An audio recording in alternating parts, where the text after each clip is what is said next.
Hey, everybody, it's Patrick And I'm Greg. with the next in our series of Advent Calendar reveals featuring retro computers that we've all used. All right, excellent. What do we have today, Patrick? Okay, Greg, today we have your most favoriteest computer of all time, the Commodore 64.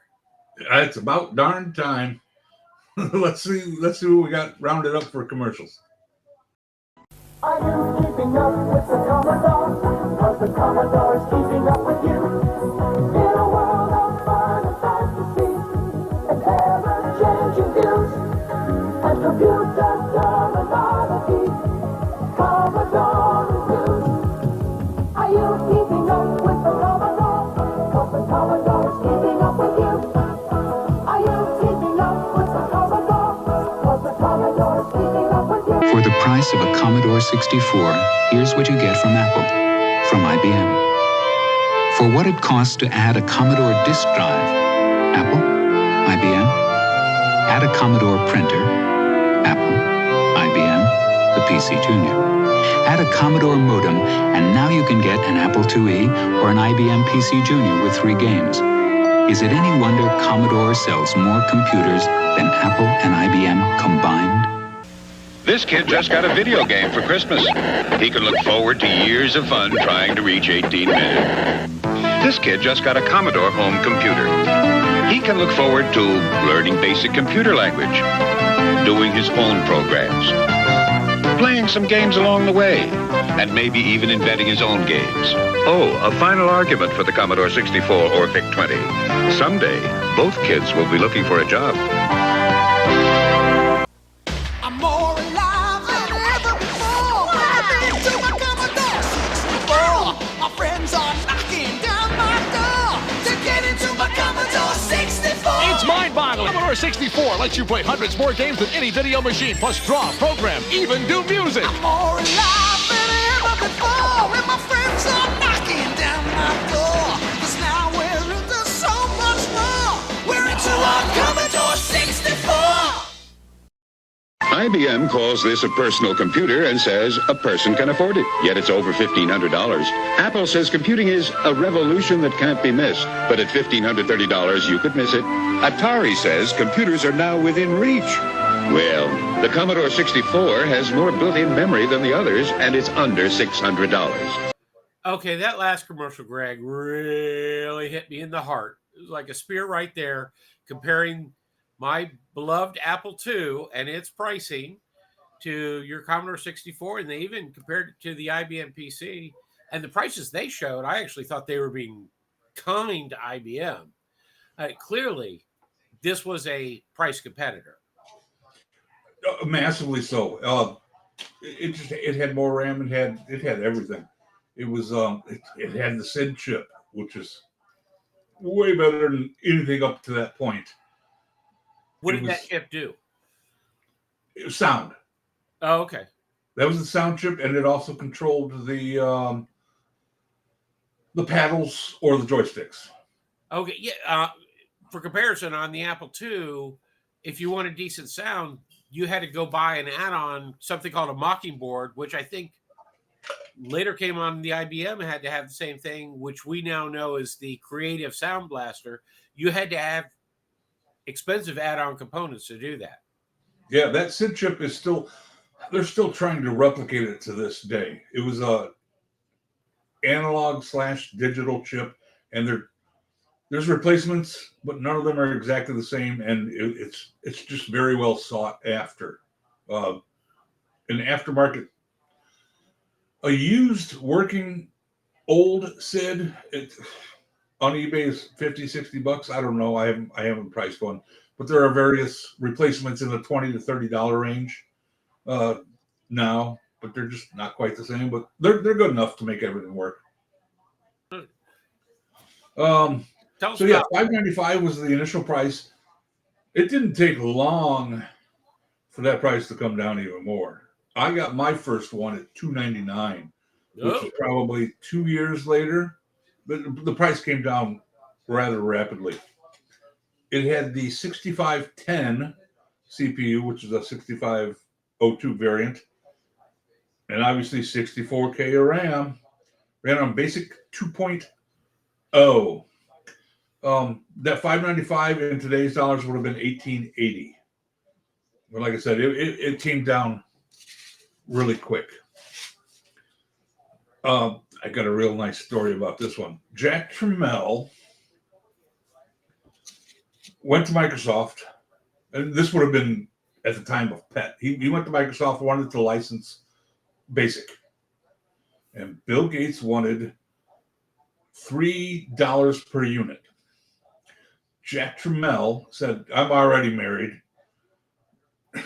I'd rather just pay once and be done with it. And I'm pretty sure the price that they paid was $25,000 for a one-time licensing fee for all their computers. Yeah. Oh, yeah, it was Which huge. at the time, if you're an unknown brand, probably would have been huge. Well, I mean, Bill Gates is sitting there with this thing on a shelf in his pocket, whatever it is. I'll take 25,000 right now, done, over with, you know? Yeah. Probably allowed him to do something else. This moved somewhere between 12 and a half to 17 million units. The numbers aren't quite sure. Somewhere between that. So, Well, and that could have included some of the later on variants too. I'm sure it included the 64C as well, which was the other variant. Yeah. But I mean, if you take that $25,000, or if you take the number of computers sold and multiply it times $3, which is what Bill Gates wanted for it, you got a deal. It was a steal of a lifetime. That covered through the PET, the VIC, the 64. So now we're talking 20 million computers. Right. And then into the 128. Yeah, it was still used in the 128 as well as another version of BASIC. But yeah, that was the deal of a lifetime right there, I'm telling you.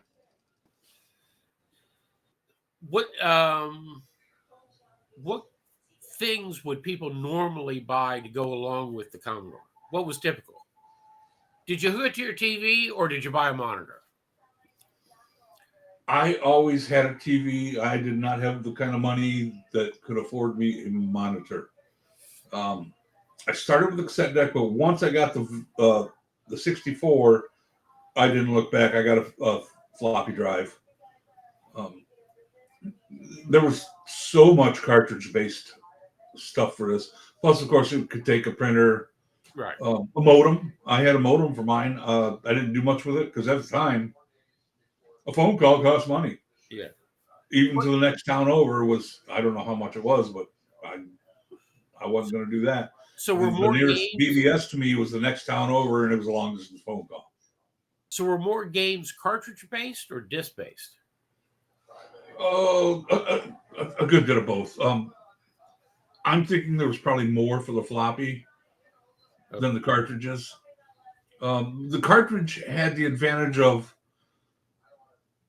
if you had a better game that required more RAM, you could add the RAM to the cartridge. Oh, okay. Yeah, in the Apple II world, all the game there was no cartridges, so everything was disc based. In the Atari world, it was largely all cartridges, but someone came up with a way to copy the cartridges onto a file on a floppy. So the originals were all cartridges, and people were passing them around on floppies. Yeah, that happened quite a bit with the 64 as well. They'd have copy parties.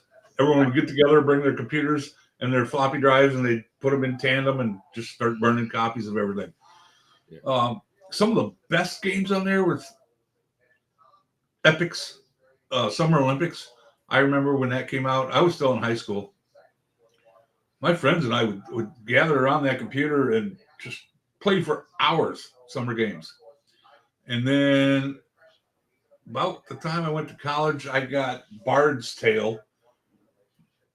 That was a fantastic adventure game. In fact, there's the the map of Scarabray, the town of Bardstale, that you print 3D print, not 3D print, that you printed out for me on that big giant printer. Did you have Ultima? I did not. Did the Commodore 64 have Ultima? Oh yes, absolutely. Okay. Yeah.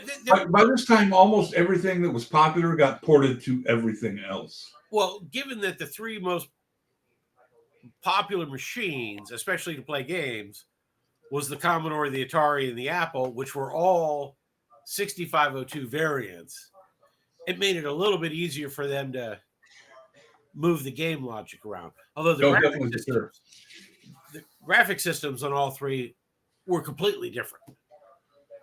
Yeah, so the 64 had the VIC-20 had the VIC chip, the video interface chip. Right. The 64 had the VIC-2, which was far and away a better chip than the VIC. So the VIC-2 was the VIC-2 and the SID really made that computer. Hope you like this latest reveal on our advent calendar of retro computers. If you like this video, please give us a thumbs up. And if you want to keep watching, hit that subscribe button. And if you hit the bell, you'll get notified every time we have a new episode. And if you haven't watched all of the videos in this series, there should be a link on your screen so you can go to our advent calendar playlist and see past episodes.